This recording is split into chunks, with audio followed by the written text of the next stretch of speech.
Welcome back to The Experience. Today, my guest is Greg Chasson. Thanks for coming on. You're welcome, man. I'm glad to be here. Greg is one of my good buddies, Eddie's cousins, and we've been talking, me and him have talked throughout the years, cutting hair, like giving him haircuts about you. And you've got a pretty incredible stories, but I'll kind of let you lead the way on this because I don't want to spoil it. And Greg's got a lot to say, guys. He's actually going to be doing 2 episodes, and very, very interesting guy. And what's been up?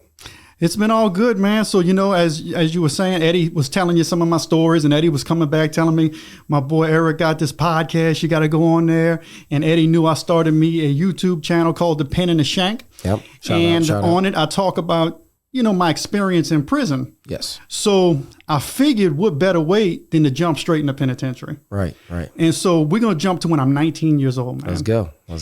I'm 19 years old. I had already been in adult prison in Louisiana for about 3 or 4 months. Okay. And so I get to this prison called WCI because they transfer you from one place to the other. Right. I get to WCI, and one night I'm on the telephone. And while I'm talking on the telephone, I don't know prison etiquette. Right. And so one thing you learn in prison real quick is you got the phone like this and you cover the receiver like this and you talk like this so you can block out all the sound. Dang. So you're listening, receiver covered. Yeah, I'm doing all good, covered. I cough. When I cough, I don't cover my mouth because my hand's right here. Right. Somebody gets offended. Say, bro, why you ain't cover your mouth? Why you coughed? Damn. And I'm like, what you mean, bro? He's like, man, you disrespecting me? Just like and that. I'm like, I'm 19. I'm like, not really, bro. I ain't disrespecting nobody. He's like, we're going to handle now. He said, we strap up. That means it's time to fight. Oh, shit. So I'm sitting in there in my shower slippers, and I don't know. So I just kick my shower slippers off, and next thing you know, we fighting. Damn. Bam, bam, bam. Fight kicks off. Over the cough. Over me coughing, I get in the fight. While you on your phone call? Just my phone call. He was in the bed. Damn. And we talking, we like 20 feet away. This ain't like no 6-foot COVID thing, bro. Yeah, right. Damn, dude. And this is in the 1990s. Wow. And so I cough, we get in a fight. I go to what they call extended lockdown. Okay. I'm in extended lockdown. In extended lockdown, whenever you get in a fight, automatically you get a drug test. Oh, wow. If you get a drug test and you come up dirty, they're assuming you doing drugs in the prison. Okay. I come up dirty. Well, I'm only 3 or 4 months off the street. Okay. I'm doing drugs every day on the street. For sure. Like, yeah, I'm dirty. You got to give me a half a year, all the drugs I've been doing to get out my system. And so I fail a drug test. So they put me in the working cell block. So I'm in the working cell block. You got to think I'm 19 years old. I'm a little white dude inside the prison system. Keep in mind, inside the prison system, young white dudes are always preyed upon. Okay. So they got to stand up and handle their business. Right. So I go to the working cell block, and I'm back there for a couple weeks. And in the working cell block is called Sun Unit at WCI, Washington Correctional Institute in Louisiana. I don't think it's open today. They shut a bunch of the prisons down. Okay. So I'm working in the cell block, and it's called Sun Unit, and you're doing field labor. A lot of people say Louisiana has slave prison labor. Damn. I don't like to call it slave labor because here's my thing with that. Slave labor was to innocent people, right? Way back when. That was wrong. Right, correct. A lot of the people who's in the prisons, they might complain to slave labor, but they're guilty. Right. So come on, man, don't compare yourself like that. Right. So anyway, we in the field, and I'm in the field, and I'm hanging with these 2 white dudes, and I think they're cool, solid white dudes, right? Right. So in prison, in Louisiana prison, it's not like a California prison or a federal prison. You can hang with different races. Right. But that's a no-go in certain places. Right. But in Louisiana, you can chill. White dudes and black dudes can be cool. But I'm chilling with these 2 white dudes. One's a little older, one's a little younger. But y'all are all working outside. Like y'all we're doing field labor. When I'm saying field labor, instead of cutting grass with a lawnmower or something, we're using ditch bank blades. Wow. So that movie like Sling Blade. Remember that was a popular movie, Sling Blade, and they had to sling. You're literally cutting grass and fields of grass with that. Day in and day out. Damn. Hot or cold, it don't matter. Wow. They called it Sun Unit because there was no shade. So we were just getting it, just like a field. And there's gun guards sitting on horses, and they're watching. And if you step outside of a perimeter, they fire one warning shot and then they shoot you. Oh wow. Yeah, and so I've seen that go down where people stepped outside the perimeter when they were fighting or something, and the gun guard that's on a horse, he'll fire that warning shot, and it's time for everybody to get down. I never seen nobody get shot. Usually when he fires that warning shot, everybody knows. Right. Drop. Even the two people who are fighting. You ever seen anybody like try to kill somebody with the blade? No, I was in Allen Correctional Center. And I was working in a garment factory, and there was a shutdown at a prison, and I had some partners who were working in the field, and another dude hit another dude. It was a dude who hit his punk. His punk was going home, and he didn't want his punk to go home. And his punk tried to break up with the dude who was called the old man, the prison man. And the prison man hit the punk in the face with the ditch bank blade. And I had some partners who saw the whole thing. And it was an Allen Correctional Center, and the punk got hit in the face, and his face just peeled off, killed him right there. Yeah. So that was one of the, I was he didn't even get to go home. He didn't go. He was. This dude was like a week away from going home. Wow. He got killed. Because inside it's different. It's different. Wow. He started. He tried to break up with the old man. The old man was like, I ain't having it. Wow. Because in prison, sex is still a thing. Right. Well, yeah, for sure. Like, what happened to the guy that killed the guy? He was already doing like 60 to life. So he didn't care. What you gonna do? Give me another life sentence? I'm never going home anyway. Right. And they can't. I guess at that point, like you can't get a death penalty on something like that because it's in prison. Well, the state's not going to pursue a death penalty case. Right, They're not going to waste taxpayers' money. They're just going to give them another life sentence and move on. Right. Wow. You know what I mean? So this sexual thing is real, right? Correct. So I'm in the working cell block. I told you I'm hanging with these two white dudes for a reason. Yes. So in the working cell block, at the end of the day, everybody can take their shower. The shower's a 2-man shower, right? And so you come out your cell because it's all cells. Yes. It's 2-man cells. And so depending if you got one person in a cell because you may be a person empty, only 2 men go in the shower at a time. If you're lucky, you can get in the shower by yourself. It's usually best if you wind up in the shower with your people, meaning your homeboys, right? Right. Well, I wound up in the shower this one day, right, with this dude. And I'm taking a shower. He's in the cell next to me. Because my cellie didn't shower for whatever reason that day. He didn't go to the field. He was clean. He didn't want to take a shower.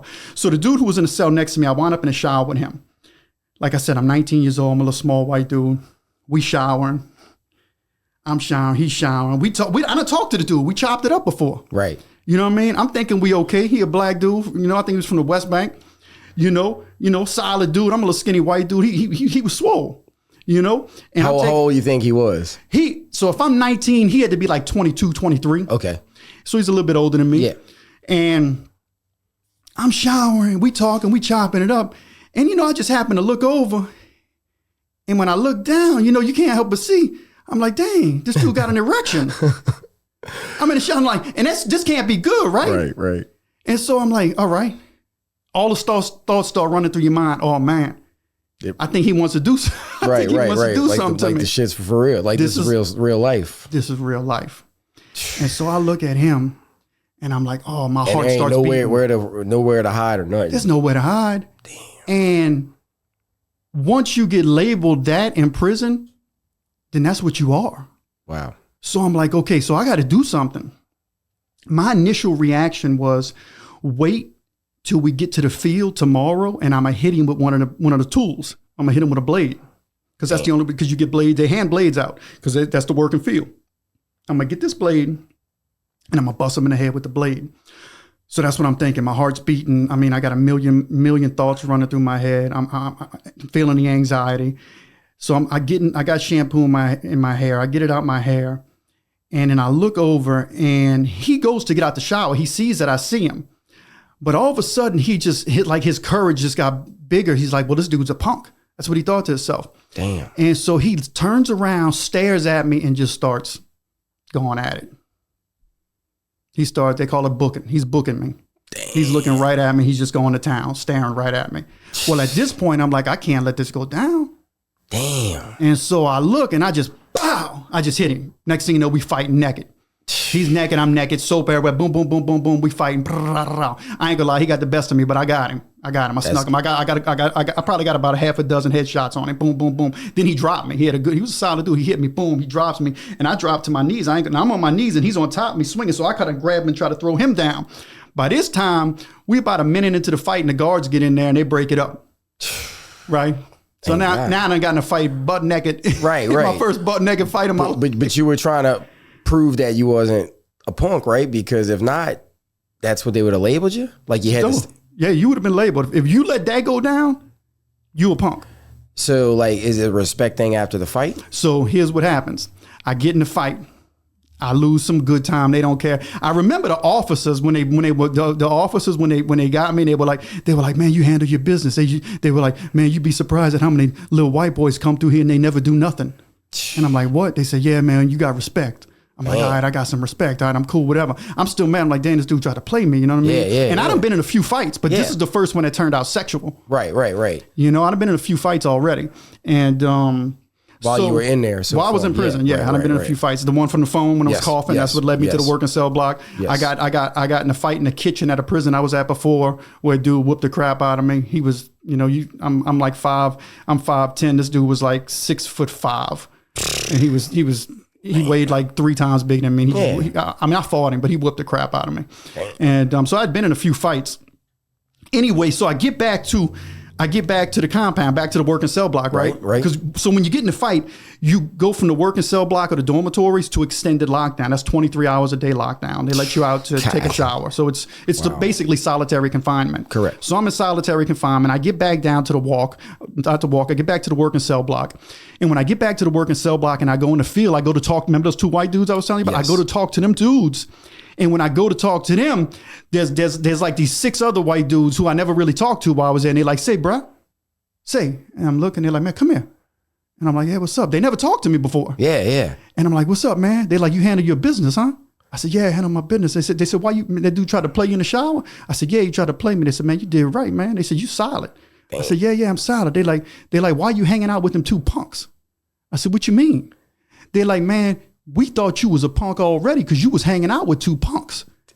Those 2 dudes I was hanging with were already prison punks. Right. And I didn't know it. Right. And remember when we talked a couple weeks ago when we like first met, I was like, how did you not know? But you said they were like normal dudes. They look normal. Yeah. But like, I guess since they had been incarcerated for so long, they were taking it. You know what I mean by taking it. Yeah, they were taking it. But the thing is, it's like, I guess in the system, like being in that, in that type of lifestyle, like it's kind of like known, right? Like in a way, but you were fresh in there. So I was fresh. Yeah. I was, like I said, I only been in for months in this adult prison, and so they tell me, they're like, man, yeah, you was hanging out with punks. I didn't know that. They said, we thought you was a punk as that. So I wound up getting down with the solid white dudes. These was dudes with body, shout out to my boy Snoop, from Slidell, the dude from Metairie named Cliff. Shout out to him, and Saint Germain, he was from out in the country. Dude named Keys from Baton Rouge, you know what I mean? These was who else they had? It was a handful of white dudes. Oh, Jacob from Covington, and another dude from Metairie that I knew named Sigio, bro. But they were all back there, and these were solid white dudes, Right. But they didn't know at the time that they thought I was a punk. Damn. And so after that, what happened after that? Like everything. I was cool. Yeah, I was good. I I still had more fights because dudes ain't never gonna stop. Right. I wound up getting in a fight with a dude who was probably the like, if you could have picked one person in the whole prison, and the prison has, let's say the prison has 1,500 people, I picked the one person you're not supposed to fight, and I got in a fight with that dude. Like, if you had to pick the baddest, he was that dude. Damn. And I didn't know. Damn. I was depressed when I found out. Damn. Yeah, so I got in more fights, bro. And it was just a rough experience, you know what I mean? And what, like, for people that don't know, like, what were you in there for? Like, what? So I was in there I got convicted of a drive-by shooting. Okay. And so I was in there for a drive-by shooting, and I did 2 years in prison the first time. Okay. And when I got out the second time, I came back on the streets, and then I wound up going back and doing 6 years. Because of the same. So I caught the next charge I caught was possession with intent to distribute. Gotcha. And so, because I was already a convicted felon, they gave me the double bill and all that. Right. And at that point, you were still, that was when you were 19? by the time I go back, I'm a convict. Gotcha. It's a whole different game. You're not playing me no more. I know the system. Damn. I know it inside out. I'm now I'm on the compound, and I'm doing, I'm calling shots in certain places. I had a kitchen clerk job. You know what I mean? So if you wanted something, you had to come see me. Damn. And I wasn't gonna let nobody take nothing from me. If you wanted steroids, you had to come. I was the one getting the steroids snuck in. If you wanted creatine, if you wanted a steak or something like that, you had to see me, because I was working with the man from Cisco who was delivering the food, because I was the clerk. So I had it on lock. You know what I mean? So if you wanted a pound of sugar, you had to come holler at me. So you couldn't be weak to do that. You had to stand and fight for yourself. So there's a lot of fighting involved with just everything. Everything's fighting. Everything's fighting, man. There's fights. There's in jail. I ain't gonna say there's fights every day, but there's fights weekly. Wow. Yeah. And some of them turn bad. You know, I've seen people get magic shave and peanut butter that was heated in the microwave till it was boiling, poured on their face, and their face boil up. You know, so you see some stuff. Wow.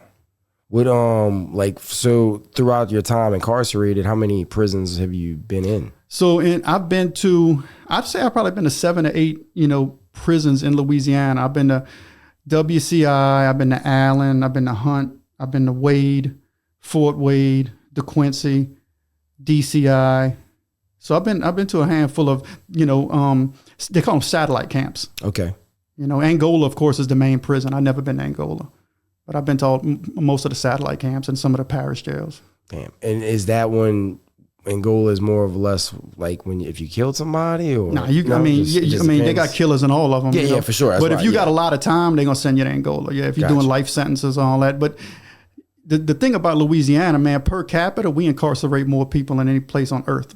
So the prisons get full really quick. So you could wind up doing, you can get a life sentence and, not go to Angola because there's only so much room, so they shift people around like musical chairs. Is that what they kind of did with you too? Like they just moved you around a lot because of that? I moved around. Yeah, they always shifting people, moving around. You know what I mean? I had so I was also going back and forth to court because I had open charges. Okay. And so when you still got parish charges, you got to go to the parish jail and you go back and you're not guaranteed to go back to the same prison. Dang. And stuff like that. So yeah. Okay.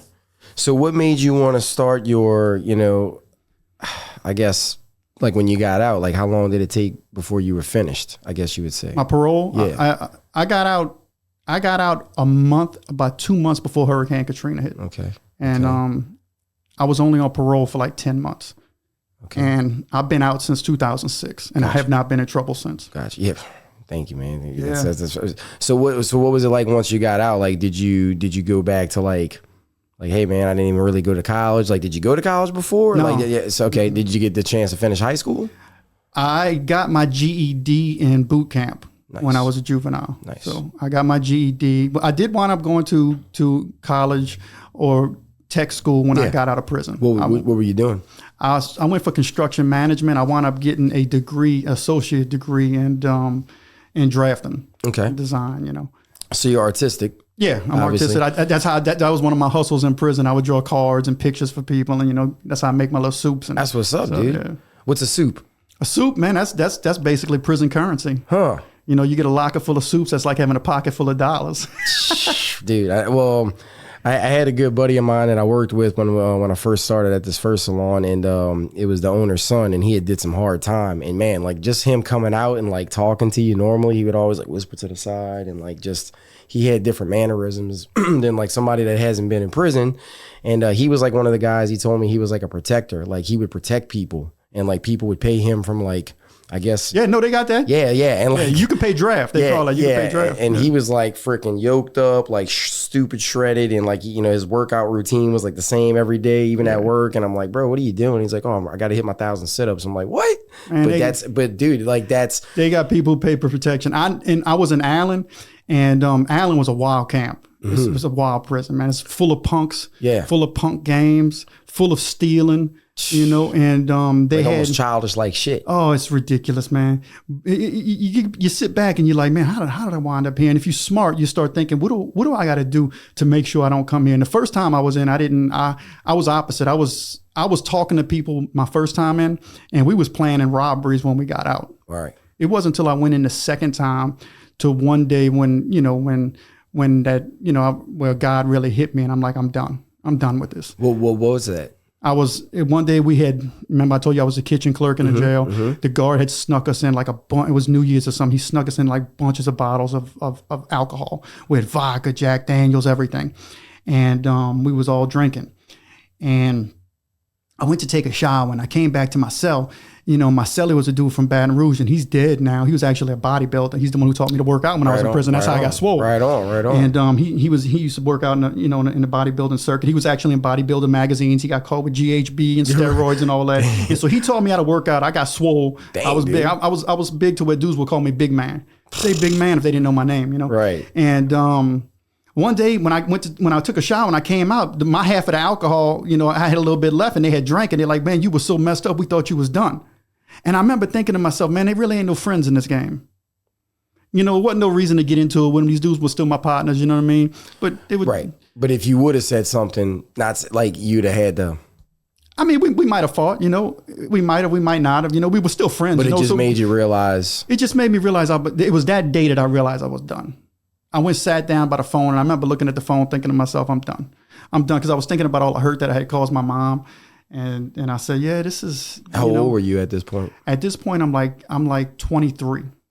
Now, I thought it, and I started thinking about I had other responsibilities too. I had kids that I had to come out and. How many kids? I have 2, and I had to make amends with, and they're older now. But I had to confront all these thoughts in my head, saying, you know what, I need to make a change. And that was that time that I made the change, that I made a thought that I have to be done with this lifestyle. And it was a progress from there, because I didn't just overnight just become a better person. I had to walk it out. Right. I was still doing stuff I didn't have to do. I was still stealing from the prison, and I was still involved in stuff. I gambled. I did all that stupid stuff. Yeah. So did you start, what did you start doing? You started reading the Bible or something? I always read. I never stopped reading the Bible. Okay. Even in my worst time, okay, I was already reading the Bible, because I had gave my life to God when I was 17. Okay. And so my friends used to make fun of me when I was growing up, because I would have a pocket Bible in my back pocket and a pistol in my front. And they'd be like, man, we'd be driving to go do something stupid like a robbery, and I'd be preaching to them. And then we'd get to the robbery, and I'd put the Bible up. They'd be like, dude, what's wrong with you, man? Well, I've seen, look, man, in every other country, man, there's a lot of the people that do some crazy stuff, they're reading the Bible too. It's just right? It's shit's got to happen, right? Stuff's got to be taken care of still, or, violence or non-violence still has to happen to get some things done, right? And some people, I don't know. It's just. Look, I know there's a lot of people who get out of prison and they never course correct. I call it course correction. You have to course correct. They never course correct. They still living stupid. Right. They're in and out. They're doing a life sentence on the installment plan. In and out, revolving door. You know what I mean? They never quite learn. And I believe self-reflection is how you learn. You got to look in the mirror, and you got to quit blaming people. There's a point in your life where you got to look in the mirror and say, you know what, this is on me. Yeah. This is on me, and I've caused enough havoc. Okay. I gotta do better. And for me, even when I got out of prison, I felt like I had to save the world, so to speak. I did all kind of stuff, man. I was always trying to help people, help communities. I was doing nonprofit work. I did it all, And for a long time, I was ashamed of my past, right. Ripping and running the streets, being in prison. I wouldn't talk about it. And so that's why I'm where I'm at today. I finally started a YouTube channel, The Pen and the Shank. And shout out. Yeah, started telling my story and started talking about prison. I saw other channels too, there's other channels that talk about prison, and I saw them too. But there's only a handful of them where you can see that there's no idolization of the life. You know what I mean? Like, who cares? Who cares that I really been to prison? I mean, how many people that really matters that I was involved in shootouts, that I got in fights in jail, that I was handling my business? Nobody cares. Right. Nobody cares. It doesn't matter. The world's still going. The world still goes. You know what I mean? So what do I got to flex my chest for? Because nobody cares anyway. You know what I mean? So you're not trying to impress anybody, but they still got people who still try to impress people. Yeah. Well, honestly, man, when I first met you and then I actually heard those stories, a few of them, I was just blown away, because I was like, damn, dude, you survived all that? Because even though nobody cares, you still fucking went through all that. You know what I mean? And that's pretty rough. And you were by yourself. Yeah. You know what I mean? Yeah. And that's the thing. You go in there by yourself. You know what I mean? If you handle your business, you're gonna get in fights, and people are gonna stick with you in prison. You know what I mean? And there's times where it's just depressing. Like I said, man, there was times where listen, I can't fight. I just fight. And there's times when I got into it, when I got whooped, man. I got jumped a few times where it was bad, man. And it was by the grace of God that they didn't even break a bone in my body. Right. You know what I mean? Imagine getting, stomped on the ground on the concrete for 10 minutes.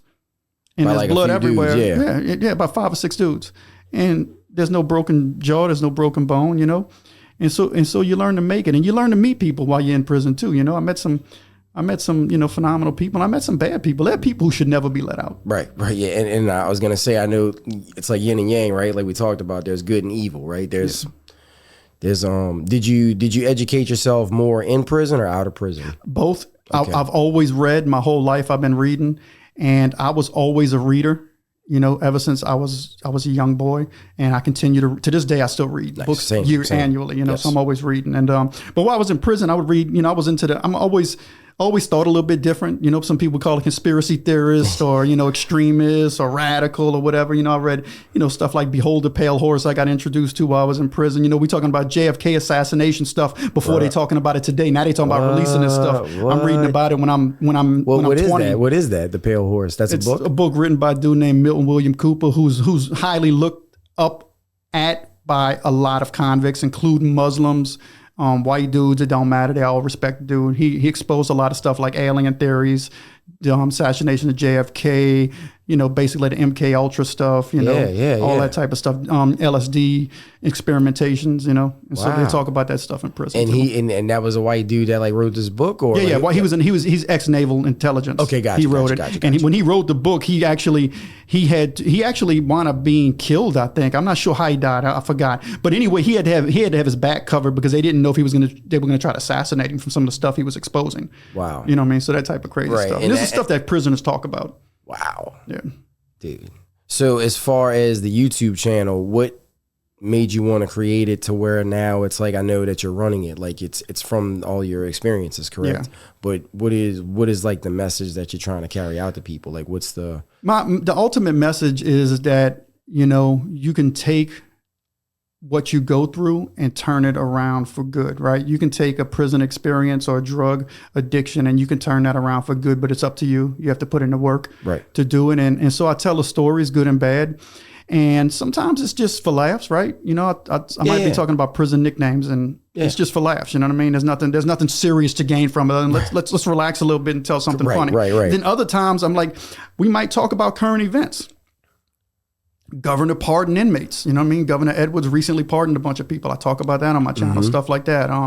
Or we might talk about current events, or I'll tell you about a story that happened to me when I was in prison, Right. Do you think the system is fair or unfair, or like what are your thoughts on all that? Because I think it's as fair as can be. I mean, we can complain about it all we want, but the majority of people in prison are guilty. I have met very few innocent people in prison, far in between. If I met 1,000 people that are guilty, maybe one's innocent. Wow. Maybe. Wow. They just, you know what I mean? Do the cops hook you up and over exaggerate? Sure. But there's not a pure innocence going on. It's rare. Right. There are innocent people in prison. Right. Let's not get that twisted. And that could be just because of the circumstances. Or maybe they didn't have the DNA, or they hooked them up wrong, or somebody lied on them. It happens, right? Yeah, for sure. But most of the people I met in prison were guilty. And they got some crazy charges, man. I met a dude from Holly Grove, man. This dude, he robbed a woman completely naked. Damn. Yeah. He had a shirt wrapped around his head. His transcripts, that's what it said.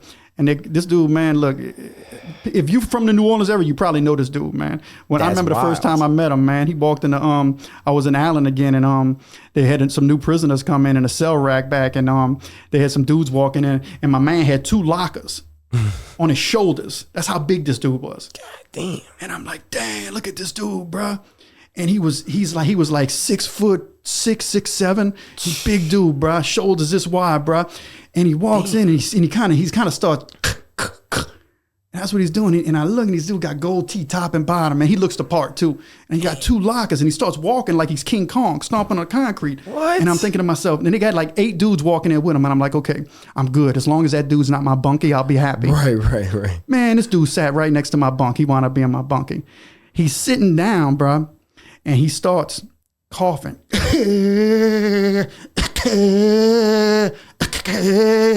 And I'm like, and everybody's kind of looking. and his hand starts shaking. And he's like, and he stops. And he's doing this loud. And it's a big old dude. And everybody's kind of like, what's going on? And he pulls his hand up and he's sitting in his bed and he starts licking his hand. And he starts cleaning himself like a cat. Bruh. And he's licking his hand. He starts purring. And he starts coughing again. And his hand starts shaking again. And I just remember he screams. He looks at his hand starts going like this. And he grabs, he said, and he's, we don't use those words, but he used that word, the N word, He's like, you better vacate the premises because I can't control this N word. And I'm like, oh man, this dude's crazy. And his hand starts shaking. He's like, in 5 seconds, I won't be able to control this, and anybody in the perimeter is going to get knocked the F out. Of course, I walk to the front of the dorm. Damn. I'm like, dude, his hand lets loose and he starts punching himself right in his face. Bow, bow, bow, bow. And then finally, he talks to his hand. He's like, calm down, little N-word. And the hand starts calming down. He's like, I'm good, y'all. Everything's good. Everybody can continue back to normal. By the way, who's the tier rep? And nobody says nothing. He says, I'm the tier rep. And everybody's like, all right, yeah, cool. Damn, bro. He just walked in and exerted his dominance. Dude named his nickname was Big Moan, bro, because he moaned a lot. And he had a big old pink pick in his head. This was the wildest dude I ever met in my life, bro. Like when it came to like pure dominance of a person's physical appearance and their stature and how they carried themselves. When he would walk in the dorm, bro, the dude would bark at the bars. And the guards would understand he would bark like a dog, and his spit would be flying, and they would rack the doors back and he'd walk in. You sit down. I haven't seen, all the years I've done in prison, this was the wildest dude I ever seen that I laid eyes on. What he was in there for? He was the one who robbed the woman, butt naked. But damn. He said, look at me. He said, I had he had a chopper. He had an AK-47, and he said, AK small in his hand. It looks little. Yeah. He's like, man, how she identified me? He said, I had a shirt around my head. Dude. I said, man, bro, I would be scared if I was her. Dude. But he was the coolest dude I ever met. Wow. I played Scrabble with him all the time, man. I did cards for him, and he wanted to be in. So we was talking about how you were saying people pay you for protection. Correct. Dudes would pay this dude for protection. He was one of the only dudes I ever met in prison who didn't put a lock on his locker. If you don't put a lock on your locker, you know you're about it, and nobody's gonna steal from you. Wow. If somebody else was paying him for protection, they didn't have to put a lock on their locker. Because if you took from him, you was taking from him. Right. And nobody wasn't going to do that. I'm like, this is the type of dude who does time with grizzly bears, Brian lives. Yeah. Like he's nuts. Yeah. So they got people like that in prison. And then they got little unassuming people, man. Yeah, they're people that you just, like sleepers, like you just wouldn't expect. They had a little Spanish dude. He was, exact opposite. Dude was like 5'2", skinny. He weighed 100 pounds. And I remember when I was in Wade Correctional Center, he used to walk around. He looked like a vagabond. And I was asking the dude, this is my first few weeks in prison. I'm like, what's up with that dude? They call him Migo. I said, that's Migo? They said, yeah, don't mess with Migo. I said, what's up with Migo? They said, man, Migo done stabbed at least a half a dozen people since he been here.